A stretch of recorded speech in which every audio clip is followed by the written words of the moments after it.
Saya nasihatkan korek telinga dulu bila tengok video tu, faham betul-betul, belajar betul-betul. Kata nak jadi cyber troopers, lagu Negeri Perak pun tak tahu. Jadi berhentilah jadi cyber troopers. Kalau benda basic macam tu pun dia tak tahu. Kalau tanya saya lah, pendapat dia, telinga dia mungkin ada problem. Sebab saya dengar berkali-kali, saya dengar tu lagu Negeri Perak, lirik yang disebutkan juga dalam bahasa Melayu oleh murid-murid sekolah SDKC. Bagi saya itu adalah contoh yang baik. Bahawa dia kata selama ni bila DAP merintah dengan BN ni, habis semua lagu lah, habislah semua benda ni nak ditukar. Tapi hakikatnya berlaku sebaliknya. Kalau tanya saya, dia patut masuk bilik khusus. Kalau dulu ada Biro Tata Negara, sekarang minta dia masuk Akademi Kenegaraan. Belajar macam mana nyanyi lagu negeri dalam Malaysia ni. Cukup-cukuplah buat retorik dalam bulan Ramadan dengan juga bulan Syawal ni. Orang nak beraya, maafan, berhenti buat fitnah. Dia sepatutnya menyumbang duit raya, bukan menyumbang fitnah dalam bulan yang mulia. Itu ada basic tentang kenegaraan pun dia tak tahu. Macam mana nak kata jadi cyber troopers.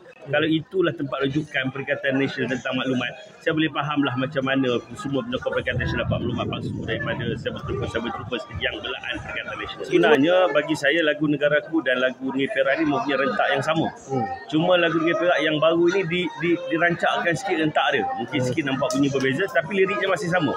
Jadi dia belajarlah tentang sejarah macam mana lagu Negaraku dan lagu Negeri Perak itu dibuat. Jadi bagi saya sempena bulan Syawal yang sangat meriah macam ini, gunalah peluang ini untuk beliau berjumpa orang dan bertanya. Tanya orang Perak, kalau ada kawan Perak, macam mana bunyi lagu Negeri Perak.